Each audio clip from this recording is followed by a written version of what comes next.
Ok. Alors, let's go. Alors, le thème du cours, c'est la surprise, parce qu'on n'a pas marqué le thème du cours. Le thème du cours, c'est un... Ben, vous allez voir, je ne vous dis pas le thème, vous allez découvrir par vous-même. C'est au début de la Torah, c'est marqué Va'aretz hayta tohu vavohu, que la terre, elle était, ça se traduit difficilement. C'était le néant et la confusion, d'accord. Ve'chosher, et l'obscurité, al peneteum, sur la surface de l'abîme, ça fait joli. Ve'ruach Elokim merachefet al pene hamaim, et le souffle divin planait sur les eaux. Vous avez vu l'image? C'est beau? Voilà. Eh bien, le Midrash nous dit que dans ce deuxième verset de la Torah, donc ça commence très très fort, on nous annonce déjà, dans le deuxième verset de la Torah, les 4 grands empires qui vont dominer le monde et dans lesquels nous allons être en exil. Comme vous le savez, dans l'ordre, c'est d'abord la Babylonie avec Nabuchodonosor, Nebuchadnezzar. Ensuite, c'est Madaï ou Paras. La Perse et Mède avec... Ah, moi j'ai le droit de relever le masque, il a dit. Parce que je suis loin, je suis vacciné aussi. Donc, Paras ou Madaï, donc c'est Perse et Mède, Médée, je ne sais pas comment on dit, avec l'histoire de Purim, avec Achashverosh, Aman. Ensuite, il y a Hanouka, c'est pour ça qu'on va pas parler vraiment de Hanouka, mais on va juste placer le décor. Comme ça, on sera prêt pour la semaine prochaine, soirée spéciale Hanouka, Bezrat Hashem. Donc, ensuite, il y a Hanouka, les Yavanim, les Grecs, au milieu du deuxième temple, donc il y a 2200 ans à peu près. Et ensuite, depuis 2000 ans, on est dans l'exil, de Rome et d'Édom. D'accord? Voici les quatre exils. Welcome.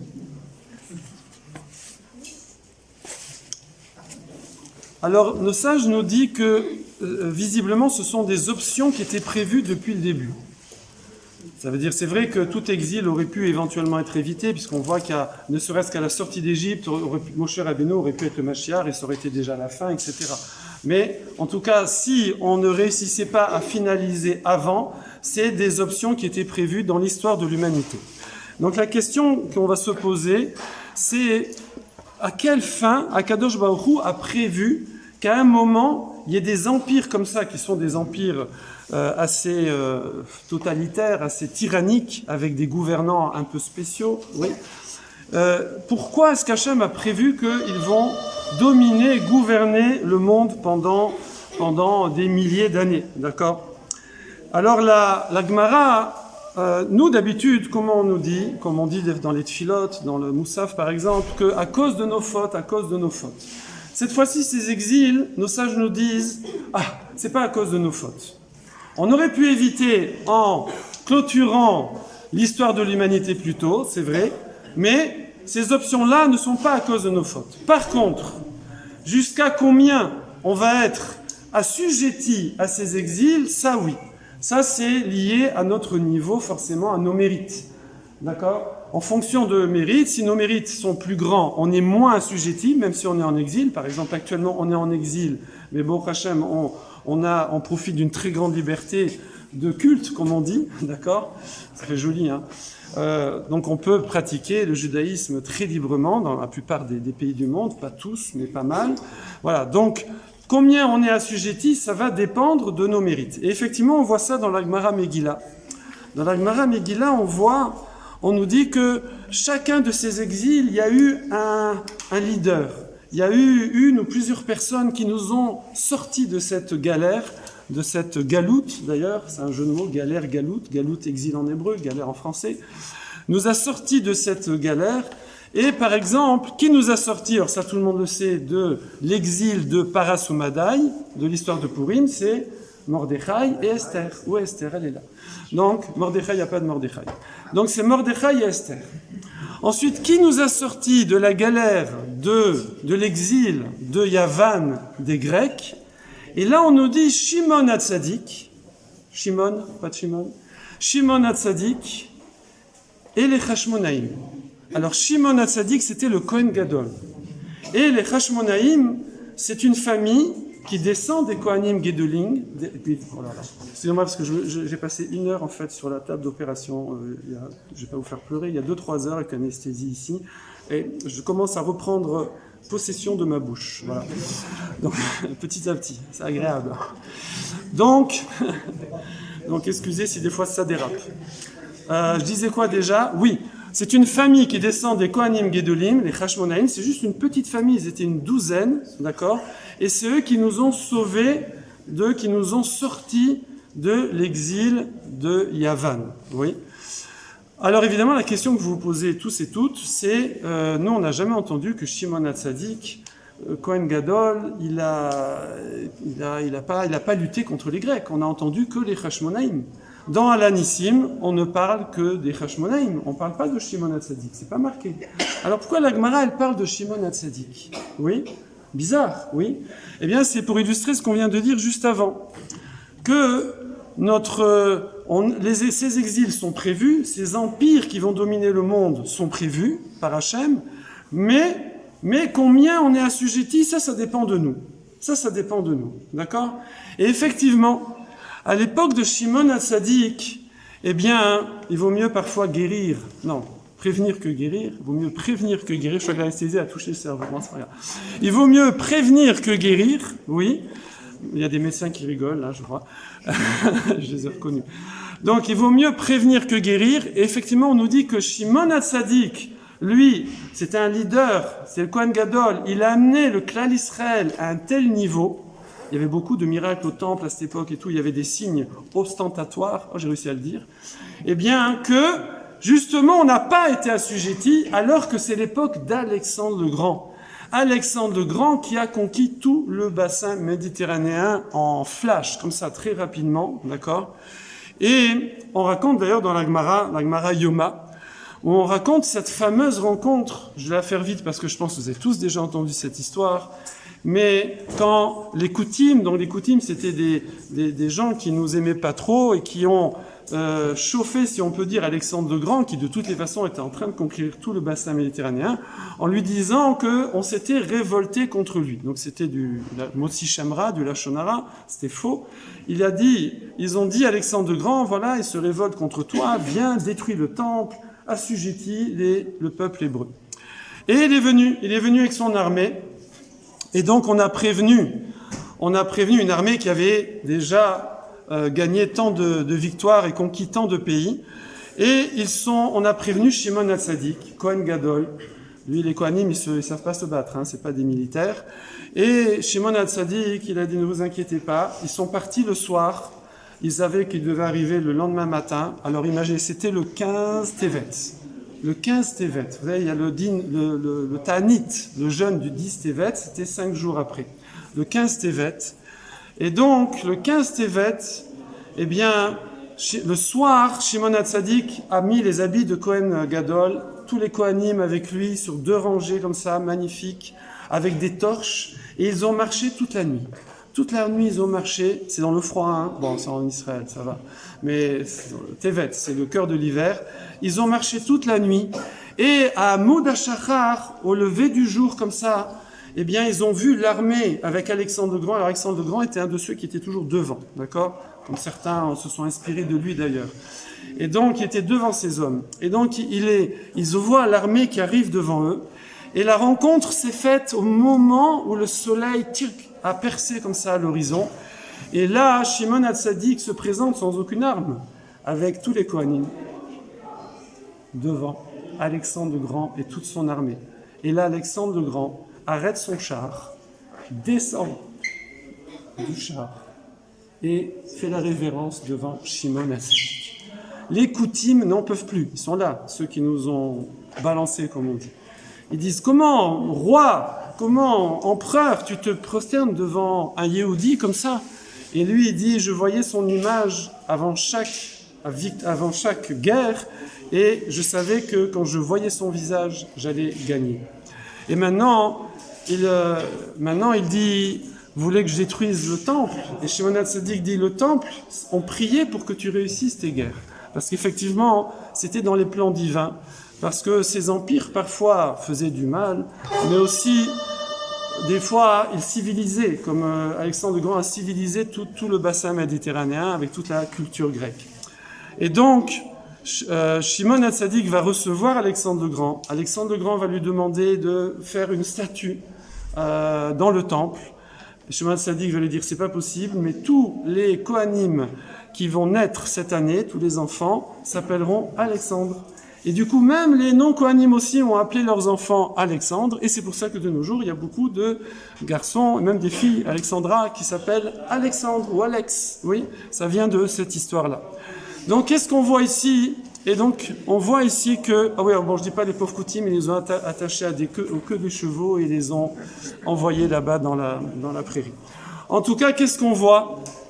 On voit ici qu'effectivement, ces empires-là ont dominé le monde, mais en fonction de nos mérites, en fonction de notre niveau spirituel, eh bien, on était assujettis ou on n'était pas assujettis. Alors, maintenant, ça répond un petit peu à la question, mais pas complètement. Pourquoi Kadosh Baruch Hu a créé ces empires? Pourquoi il a permis à ces hommes-là, qui étaient parfois des grands mécréants, de conquérir le monde, et pendant des fois des dizaines d'années? D'accord? Nebuchadnezzar, Nabucodonosor, a dominé le monde pendant 40 ans. C'est marqué dans les Midrashim que pendant 40 ans, il y avait une telle terreur dans le monde que personne ne rigolait. Les gens, pendant 40 ans, ils rigolaient plus. D'accord? Ah, il y en a qui ont rigolé ici. Bravo. Donc, pourquoi Kadosh Baruch Hu a mis de telles options? On sait très bien qu'Akadosh Baruch Hu, tout ce qu'il a créé, c'est pour honorer, comme on dit, Kvod Shamaim, l'honneur du ciel, pour sa grandeur, oui. Or, ces nations-là donnent la très nette impression que c'est pas Hachem qui dirige le monde, mais on a l'impression que ce sont ces puissances qui dirigent le monde. On a l'impression que ce sont ces puissances qui mènent la barque et qui vont décider de la finalité de l'humanité et que c'est eux qui vont faire tout ce qu'ils veulent, d'accord?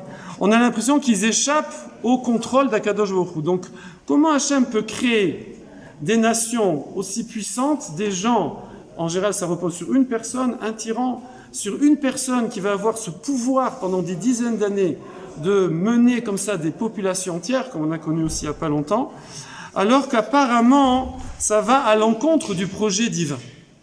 Alors la réponse, elle est, on va pas s'amuser à le faire, mais si je prenais ici un petit briquet, oui, c'est une histoire de briquet, je l'allume, et qu'on allumait comme ça une petite flamme, ça n'éclairerait pas, d'accord? Par contre, si on éteint la lumière et que je laisse le briquet allumé, d'un seul coup, au bout d'un moment, on va s'habituer et ça va éclairer. Ça veut dire que l'obscurité, le chocher, l'obscurité que créent ces nations-là, eh bien, permet à la lumière de prendre toute sa dimension. Alors vous allez me dire, bon, c'est une très belle image, mais quand même, il faut expliquer un petit peu plus profondément. Chacun de ces exils a pour fonction d'opposer une sorte de force de résistance, d'opposer un courant négatif face auquel les gens de bonne famille, le clan d'Israël, va devoir essayer de résister à cette influence et va surmonter cette influence-là et passer cet exil et ensuite passer à l'exil suivant et à l'exil suivant. Maintenant, pourquoi 4 exils? Parce qu'il y a 3 forces négatives dans le monde. Il y a 3 catégories de forces négatives. La première, c'est la force physique, d'accord? La puissance militaire, physique, matérielle, voilà. Ça, c'est le premier exil, c'est l'exil de Nabucodonosor, Nebuchadnezzar. Comme je vous ai dit, pendant 40 ans, il a régné sur le monde. Il a tous les pays qu'il a conquis. Il a capturé les rois de chaque pays. Et les rois de chaque pays, je m'excuse, n'imaginez pas trop ce que je vais dire, ne visualisez pas, mais il leur a coupé les pouces. Et les rois, il les gardait sous sa table, sous sa grande table dans la pièce principale du palais. Et il leur donnait à manger les miettes comme ça, par-dessous la table. Et donc il avait en dessous de sa table à manger, dans son salon, il avait les rois en dessous qui devaient manger sans les pouces, avec les autres doigts. Et c'est pour montrer la dominance cruelle qu'avait cet homme, comme je vous dis, pendant 40 ans. Ça représente la force. Ensuite, on a eu Parasumadaï, les Perses. Les Perses, comme vous le savez, c'est l'histoire du michté, du banquet. Qui c'est qui a vu qu'un pays organise pendant 6 mois? Pendant 6 mois, il festoie nuit et jour, nuit et jour.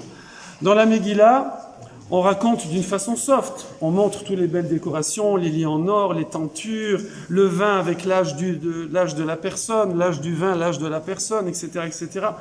On raconte évidemment en soft, parce qu'il y a aussi des enfants qui sont dans la salle, et puis il y en a qui comprennent l'hébreu. Mais vous imaginez bien que pendant 6 mois, ils n'ont pas fait que boire et manger. D'accord? Vous imaginez bien quel était le but de tout ça.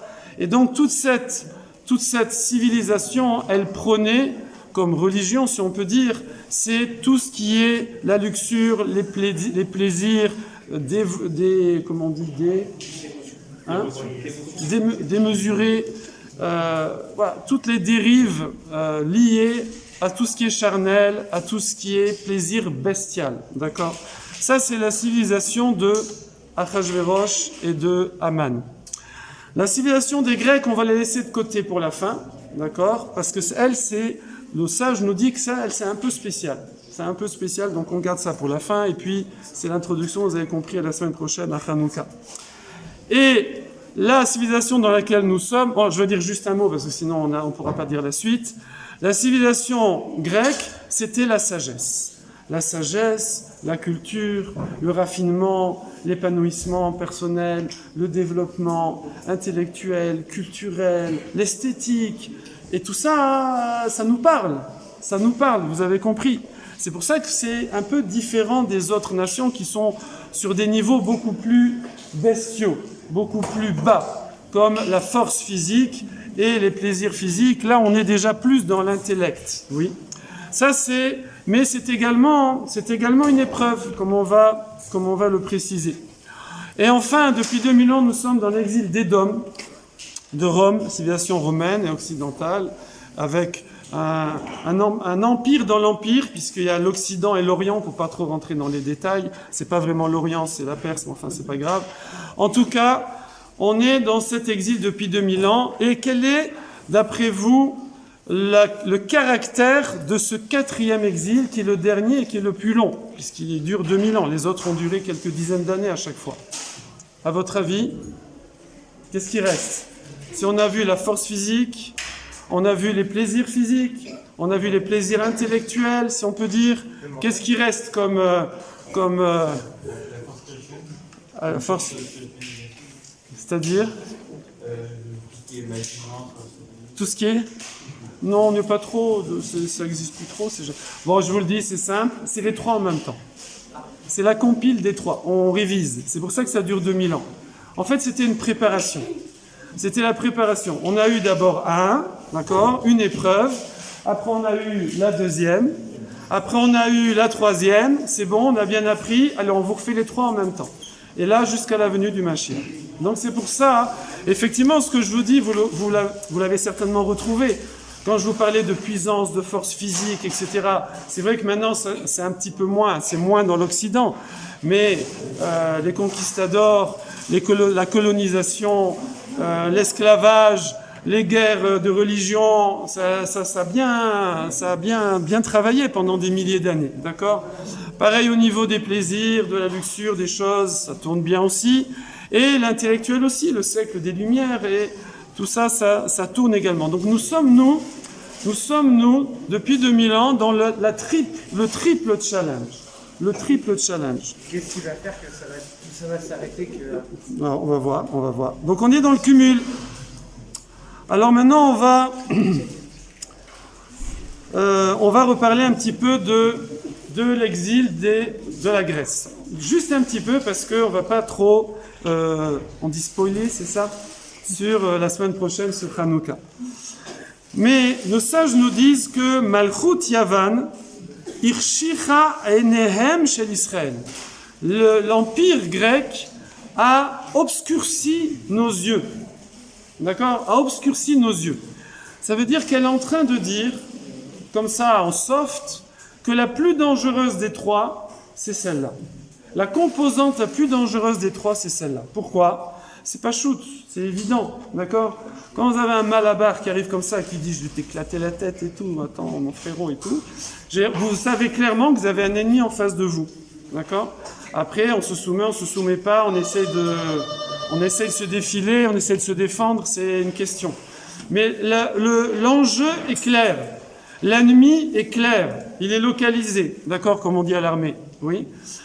Pareil, lorsque quelqu'un il vient commencer à vous embrouiller comme ça dans des ambiances un peu louches et que vous savez que de fil en aiguille ça va arriver à ceci, à cela et qu'après, je vise personne, hein, je ne pense à rien, et que le lendemain matin on va regretter les dérives de la nuit, eh bien ça aussi, peut-être, bon, on peut se faire piéger des fois, mais au bout d'un moment, avec l'âge, avec la maturité, je suis passé par là aussi, vous inquiétez pas, eh bien, on voit l'ennemi arriver aussi. On voit le truc arriver, c'est bon, laissez tomber, d'accord ? Donc, encore une fois, le challenge, il est clair. Par contre, quand quelqu'un il vient et qui commence à vous dire, viens, on va réfléchir ensemble, on va se raffiner ensemble, on va évoluer ensemble, on va apprendre, on va comprendre. Il faut pas rester comme ça dans l'obscurantisme. Il faut développer ton esprit de critique, etc. Ne reste pas comme ça bloqué dans des dogmes, je sais pas. Là, ça devient déjà, ça peut être plus tentant et ça peut être plus insidieux, comme vous l'imaginez. Alors, ça me fait penser à une petite histoire, je l'ai racontée, je crois, dans les Alpes, qu'on était ensemble, mais je crois que, en fait, je vais pas dire les noms, parce que ça fait plusieurs années que j'ai pas vu ces personnes dont je vais vous parler, et je sais pas, j'ai pas updaté si je peux encore dire leur nom. Pendant longtemps, ils permettaient qu'on dise leur nom, et c'était même dans des cours en ligne, d'autres rabbins m'en parlaient. C'est des gens que j'ai fréquentés pendant plusieurs années, l'histoire que je vais vous raconter, donc c'est pas du on-dit, hein. C'est des gens avec qui j'ai presque vécu, si on peut dire. Et je vais dire non, ni les noms, ni leur poste exact. Un d'eux avait un des postes les plus importants à la recherche scientifique française, je ne précise pas davantage. Et c'est un monsieur également qui était ancien chef d'escadrille, un monsieur qui était polytechnicien, qui était docteur en théologie. Théologie, c'est catholique, hein, pour ceux qui ne savent pas. C'est un monsieur qui était... moi, je suis un gamin à côté, d'accord, une armoire à glace. Et ce monsieur-là, donc, avait un poste, comme je dis, très très important. Il avait dans ses assistants un jeune docteur en mathématiques, chercheur mathématicien, aussi un Ben Torah, quelqu'un de très religieux qui vient d'une famille illustre, et qui travaillait pour lui. Et donc ce patron-là, régulièrement, après le boulot, il venait parler à ce jeune Ben Torah, à ce jeune mathématicien, et il venait essayer de l'embobiner, allez, viens, on va réfléchir, voilà, il faut comprendre, apprendre, et voilà, évoluer. Il ne faut pas rester bloqué sur des vieux trucs. Et donc, il a essayé pendant des mois et des mois et des mois. Bon, évidemment, vous imaginez que ça n'a rien fait. Mais voilà que Pessah est arrivé. Pessah est arrivé et le jeune mathématicien a dit « Je suis désolé, c'est Pessah, c'est Pâques, oui. Donc, à la semaine prochaine. Oui, ciao, à la semaine prochaine. » Et il a dit « Ah non, c'est pas ciao. Si tu viens pas à Pessah, c'est pas la semaine prochaine, c'est ciao. C'est-à-dire que tu reviens plus jamais. T'es viré, d'accord ? Bon, il n'a pas dit comme ça, mais ça revenait au même. Et donc, lui, il est pas retourné au travail, Isrouchag, à la sortie de Pessah. Donc, le patron l'appelle, lui dit « Où tu es ?» Il dit « Tu m'as dit de ne pas revenir, je suis pas revenu. » Il m'a dit « Ça va pas, non ? Mais reviens, je pensais pas que tu allais le faire. » Donc, il revient, il lui dit « Mais c'est pas possible, quoi. T'es prêt à gâcher toute ta carrière parce que vous êtes sorti d'Égypte il y a combien ça fait 3200 ans, 300 ans, 3300 ans. Quoi, il y a plus de 3000 ans, vous êtes sorti d'Égypte, ça y est, tu arrêtes ta carrière ici. Il était à un très haut poste, lui aussi, déjà. Et il lui dit, oui, on peut continuer à discuter si vous voulez. Alors vous allez me dire, attendez, comment j'ai pu fréquenter ces deux personnes? Bon, le Ben Torah, c'est facile, parce qu'on enseignait ensemble à la yeshiva, mais l'autre, comment c'est possible? Eh bien, parce qu'il s'est converti. Ouais, il est devenu rave aussi. Il est en Eretz, voilà. Donc, faut faire attention, il ne faut pas trop discuter. Hein. Voilà, il a écrit des Sfarim, il a écrit des livres et tout de Torah, attention, c'est un Talmid Racham. Tous les matins, j'étais avec lui au Beth Midrash, et voilà. Bon, je raconte pas plus. En tout cas, voilà, c'est pour dire que parfois, l'attrait culturel, entre guillemets, va être, pour les personnes qui n'ont pas les épaules assez solides, va être plus dangereuse que toutes les menaces physiques ou que des menaces, on va dire, de détournement par des choses liées au plaisir ou à ces choses-là. Alors maintenant, on va préciser un tout petit peu sur cette civilisation grecque. Donc nos sages nous disent que la civilisation grecque est arrivée, déjà elle partait avec un très gros avantage. Car comme vous le savez, dans la Gemara Megillah, on dit que la langue grecque avait un statut à part. Ça, on pouvait écrire la Megillah en grec, d'accord ? On voit que aussi la première traduction de la Torah a été faite en grec, même si on ne va pas parler de ça, mais voilà. C'est la civilisation la plus proche de nous, comme on a dit, la civilisation qui va rechercher apparemment les mêmes choses que nous. Ça veut dire le raffinement, le développement personnel, l'évolution, le progrès, l'esthétique, d'accord ? Donc c'est clair. La chorma tout simplement, la sagesse, oui. Et d'ailleurs, nos sages sont tous d'accord pour dire que toute la sagesse qui existe depuis l'époque des Grecs provient de cette civilisation grecque. Tout ce qu'on appelle la philosophie occidentale, elle vient de la philosophie grecque. Tout ce qu'il y a de bon dans notre civilisation vient de la civilisation grecque. Alors, si c'est comme ça, pourquoi ils sont venus nous embêter ? Pourquoi après la mort de Shimon HaTzadik, lorsqu'il n'y avait plus ce tzaddik et qui a pu élever sa génération, et qui nous protégeait de cette puissance-là, qu'est-ce qui a fait que nous sommes descendus si bas ? Qu'est-ce qui a fait que les Grecs sont venus donc nous assujettir au point qu'il ne restait plus qu'une toute petite famille pour résister, une famille de Kohanim. Oui, après ils étaient quelques centaines, c'est tout. En quoi on les dérange ? En quoi on le dérange, cette petite enclave, comme d'habitude, d'accord, Eretz Israël, en quoi cette petite population que nous on représentait, toujours 0,0000% de la population mondiale, pourquoi ils sont venus nous prendre la tête ou le chou ? Alors on en reparlera un petit peu la semaine prochaine, mais on va juste dire quelques petits mots, et je vais conclure avec ça, à la lumière de ce qui est marqué dans Alanissim. Si je prends la Mida, n'importe laquelle, voilà, je suis celle du soir, et on a ici le texte qu'on rajoute dans la Mida, dans le Birkat Hamazon. Et il va y avoir trois petites questions. Première question, c'est que c'est marqué que les Yevanim, oui, les Grecs, ont voulu les Shakecham mitoratar, ou mitoratecha. Ils ont voulu leur faire oublier ta Torah. Donc ils ont voulu leur faire oublier la Torah d'Hachem. Il n'y avait pas besoin de dire ta Torah, il suffisait de dire la Torah. Pourquoi c'est marqué ta Torah ? C'est aussi la nôtre. Oui, genre c'est celle d'Hachem, c'est pas la nôtre. Donc ils ont voulu nous faire oublier ta Torah. Bon, pourquoi cette précision ?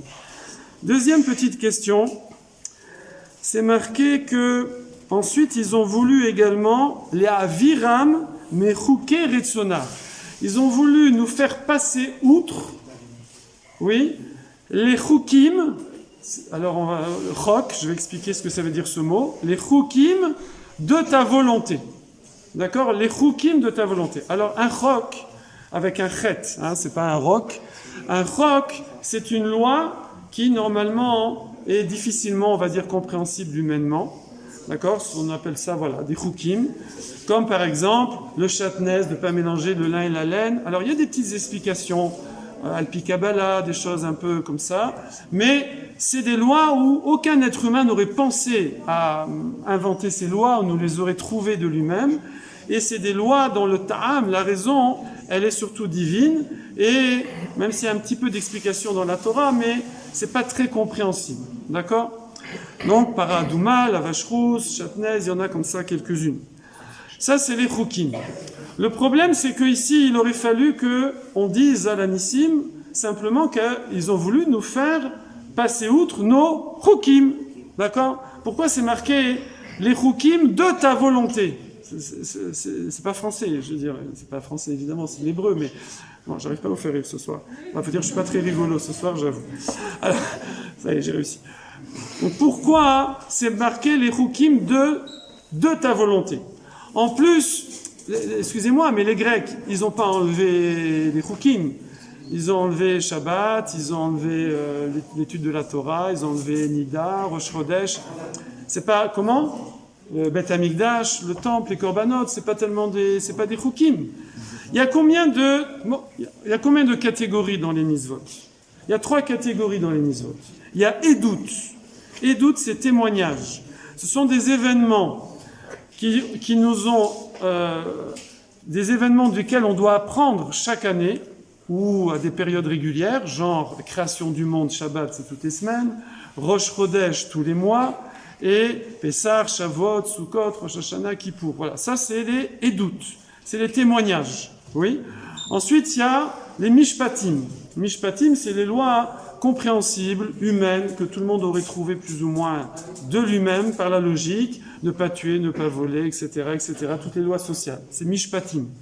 Et ensuite, il y a les Chukim, des lois uniquement, on va dire, entre guillemets, ésotériques, totalement divines, si je puis dire. Voilà. Donc, or, pourquoi ici, on est en train de dire que les Grecs ont enlevé les Chukim?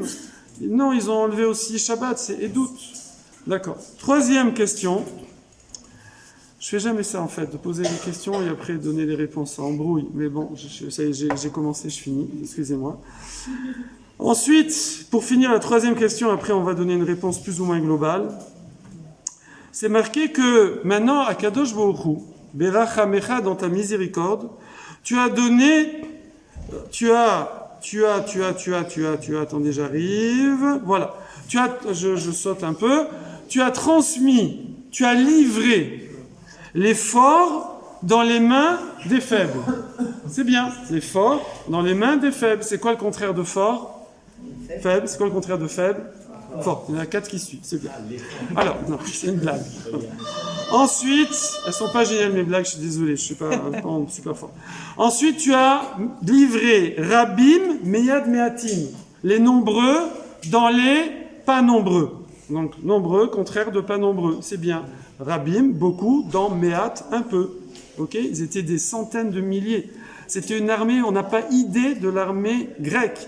Ils avaient recruté dans tout le bassin méditerranéen. C'était à la fin, ils sont venus au finish, d'accord? Et ensuite, tu as livré Rechaïm, les mécréants, dans la main des sadikim. Je comprends, le contraire de Racha, c'est sadik. Super. Et Tmeim, les impurs, dans les mains des théorim, des purs. Super, c'est le contraire. On va pas expliquer ce qu'est pureté, on en a déjà parlé, mais en tout cas, c'est le contraire, ça c'est sûr. En passant d'ailleurs, qu'est-ce qu'a voulu montrer Akadosh Baruch Hu ici? Non, je dis pas. Et enfin, dernière proposition ici, tu as livré les édim dans les mains des Oske Toratecha. Ah, alors là, ça se gâte. C'est quoi des édim? Des Z, zédim. Zédim. Alors, un Z, c'est un orgueilleux. C'est marqué dans Michelet, Z, Yair Veles Shemo. Un Z, c'est un orgueilleux et un moqueur dans le sens qui casse les valeurs, son nom. Ça veut dire que Z, c'est l'orgueil. L'orgueil, ok. Donc tu as livré les orgueilleux dans les mains de ceux qui s'occupent de Torah. Ah, là, on n'est plus trop dans le contraire, là. Bon, c'est vrai que la Torah, ça amène l'humilité, bon, mais il fallait dire directement, les orgueilleux dans la main des humbles, un truc comme ça, oui. C'est pas direct. Alors, la réponse à ces questions ici vont nous donner aussi la réponse. Qu'est-ce qu'il y avait de tellement dangereux dans la civilisation grecque, qu'il est toujours évidemment, puisqu'on a dit qu'on a le cumul des trois maintenant. Et pourquoi Akadosh Baruch Hu, qu'est-ce qu'Akadosh Baruch Hu a voulu montrer? Alors, je ne vais pas parler du nez de la fiole, genre, je montre la menorah là. La Hanoukia, elle n'est pas encore là la semaine prochaine. Mais qu'est-ce qu'Hachem a voulu montrer en faisant gagner cette guerre de façon miraculeuse d'une poignée d'hommes face à des centaines de milliers? D'ailleurs, quand je fais la parenthèse ou pas? Oui, je la fais. Oui, non, je la fais tout à l'heure. On verra. Si reste du temps. Ou la semaine prochaine. Je regarde pour la semaine prochaine. Alors, rappelez-moi, parenthèse. Non, c'est un truc super. Voilà, il faut fidéliser. En tout cas, réponse. Les Grecs admirent la Torah. Les Grecs admirent la Chokhma. Toute leur essence, c'est la Chokhma. C'est la sagesse, c'est l'intelligence, c'est le raffinement. Nous, on ne se rend pas compte. On ne se rend pas compte parce que Baruch Hashem, depuis des milliers d'années et des milliers d'années, même s'il y a des gens qui nous ont fait souffrir pendant des milliers d'années, mais la Torah, elle est passée partout. Elle est passée partout. Elle est passée. Bonsoir, je vous en prie. Elle est passée dans l'humanisme. Elle est passée dans la religion chrétienne, dans la religion musulmane. Elle est passée partout. D'accord, c'est passé dans la culture, dans la cinématographie, dans la littérature, c'est passé partout. Toutes ces notions-là, elles sont maintenant ultra communes. Mais si ceux qui sont un peu plongés dans l'histoire, plongez-vous dans l'histoire des Romains, des gentils Romains, plongez-vous dans l'histoire des Babyloniens, vous allez voir les atrocités, les barbares, même ici en France, à l'époque des Huns et des Wisigoths, etc., ou des Vikings. Ceux qui allez chercher un peu dans l'histoire, vous allez voir un peu. C'est très sympa maintenant. C'est sur YouTube, il y a des documentaires historiques géniaux. Vous voulez voir civilisation viking, civilisation romain, parce que tout ça c'était souvent un petit peu soft. Mais maintenant, les historiens, ils y vont, ils montrent un peu les choses telles qu'elles sont. La Torah, elle est passée, elle s'est diffusée. Mais à l'époque, il y a 2200 ans, 300 ans, à l'époque des Grecs, c'était une grande nouveauté. Ça a civilisé toute l'humanité. Et donc, les Grecs, bien sûr, qui veulent la Torah. Ils veulent pas faire oublier la Torah. Ils veulent faire oublier la Torah d'Hachem. La Torah d'Hachem, d'accord, mais pas la Chokhma, pas la sagesse. Pareil, quand après c'est marqué les Chukim. Qu'est-ce qui les dérange dans nos lois? Bien sûr que dans nos lois, elles sont pleines de sagesse. Elles sont pleines de sagesse. D'ailleurs, les Grecs ont beaucoup puisé aussi dedans. Je ne veux pas détailler ce détail-là. Ils ont beaucoup puisé. Mais ce qu'ils ne veulent pas, c'est la partie divine qu'il y a dans la sagesse. Or, pourquoi ici on n'a pas précisé dans les différentes catégories, même les mishpatim, même les lois, ne pas voler, ne pas tuer, c'est vrai que l'idée de la loi, tout le monde l'aurait eu. Mais après, la façon dont la Torah va régler tous les détails de cette loi, comment ne pas voler, ne pas tuer, vous savez que vexer quelqu'un, il vous sourit, vous lui souriez pas, il vous dit bonjour, vous répondez pas, ça s'appelle déjà commencer à le tuer, d'accord? C'est au sens figuré. Mais tous les détails, il y aurait des choses qu'on peut comprendre, mais après, dans les lois des remboursements, je ne vais pas rentrer dans le détail, mais ceux qui étudient Baba Kama, les garçons, les droits de remboursement, des dommages, etc., c'est plein de choses qui sont divines, qui ne sont plus humaines, qui dépassent l'intelligence humaine. Ça veut dire que même si on a classé en 3 catégories les mitzvot, mais en vérité, dans toutes les catégories, il y a une notion qui dépasse l'esprit humain, l'intelligence humaine, et qui est divine. Et c'est cette partie-là qu'ils ne veulent pas. C'est cette partie-là qu'ils ne veulent pas. Et pourquoi ils la veulent pas? Et ça va répondre à la 3e question. Parce que Zédim, parce que c'est de l'orgueil. C'est de l'orgueil. Et évidemment, on n'est pas en train de faire de l'histoire. Vous avez bien compris qu'on parle aussi de nous.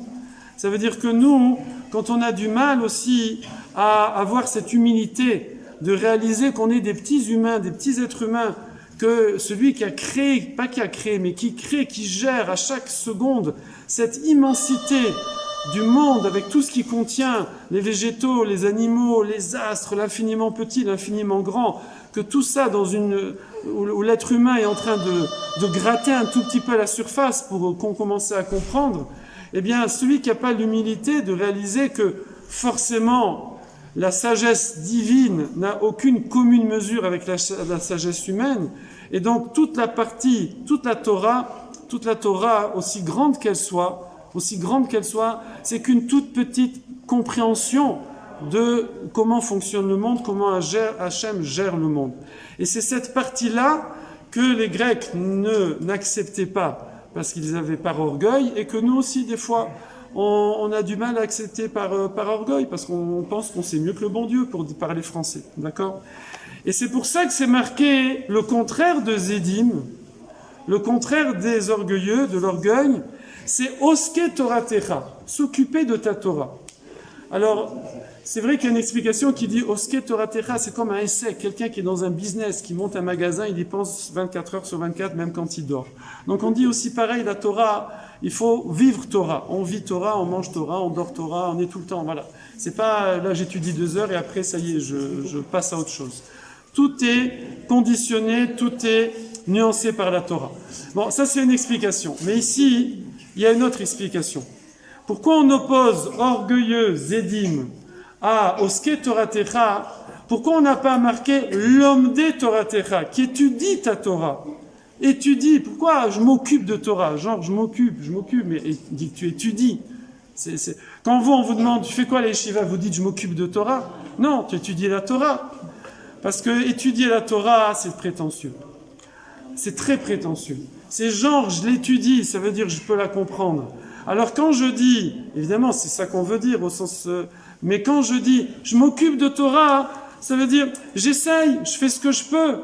Et c'est marqué que Hachem iten chorma da'at udvuna. C'est Akadosh Baruch Hu, moi je m'occupe de Torah, et Hachem il me donne cadeau cette sagesse qui est divine.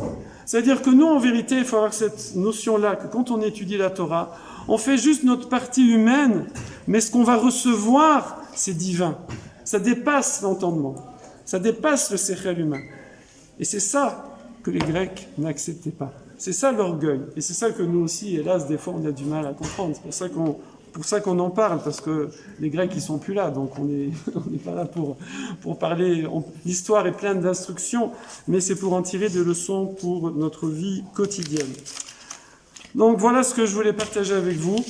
On continuera un petit peu pour faire le lien, justement, avec le miracle de la guerre, avec le miracle de la fiole, la semaine prochaine, Bezrat Hashem, en espérant que, j'ai annoncé, voilà, Kevin est ici, qu'on puisse continuer à faire les cours ici. Faites très attention, après vous allez manger, Bezrat Hashem, mais dès que vous avez fini de manger, vous remettez là en petit groupe et tout, remettez les masques, d'accord, tout est enregistré, vidéo, et voilà, on voudrait garder cet endroit qui vous accueille très généreusement.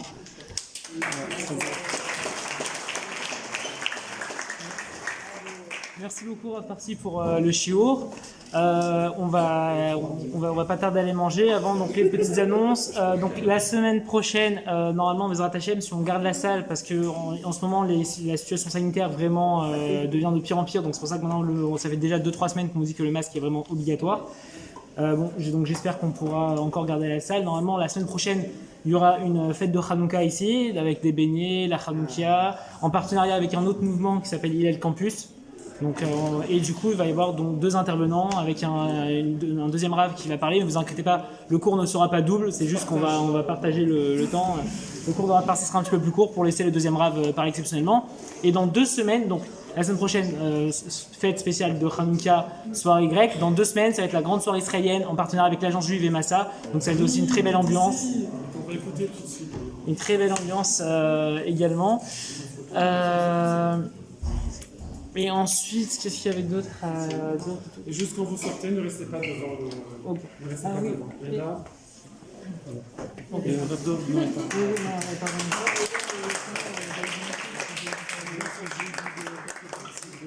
Vous pouvez couper la caméra du coup. Oui. Et toujours mardi soir, continuez à venir vous inscrire chez Yosef Moshe pour ceux qui veulent faire des petits groupes d'études plus. Merci. Alors déjà merci beaucoup Raph, moi je me suis régalée. ça fait du bien de spiritualité.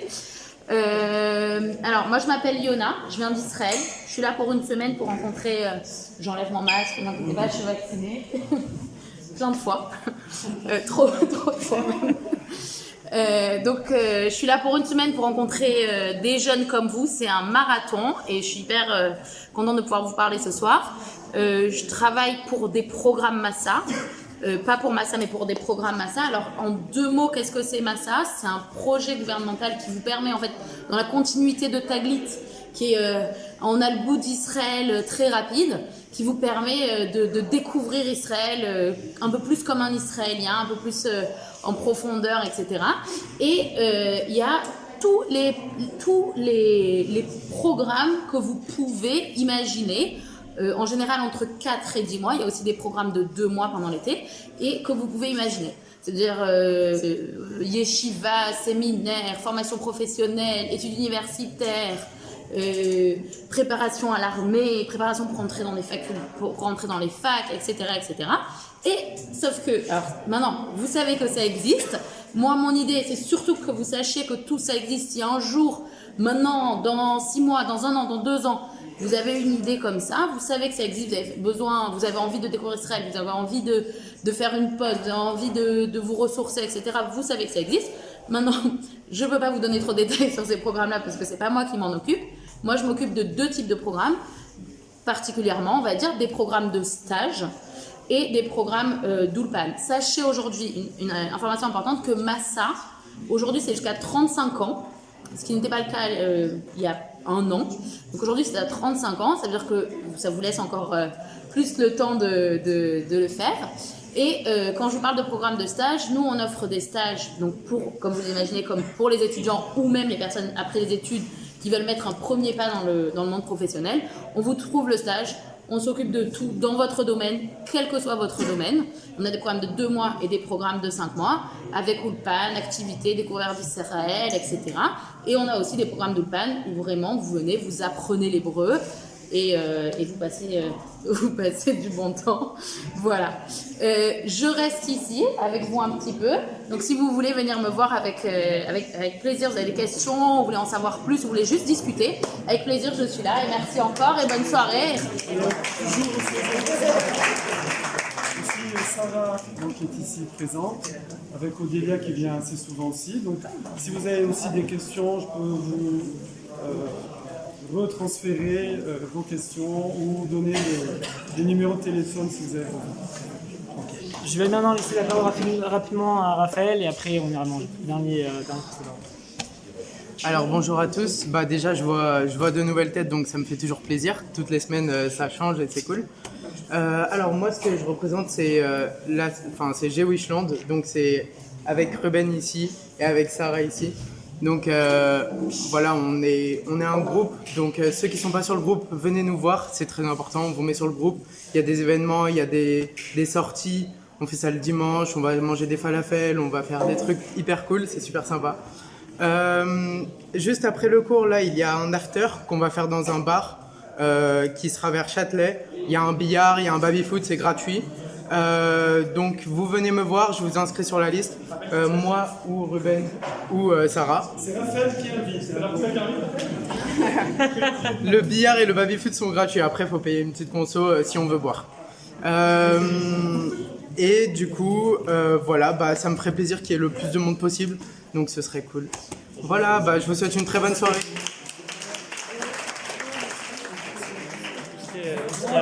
Super, Ici, il y a une boîte.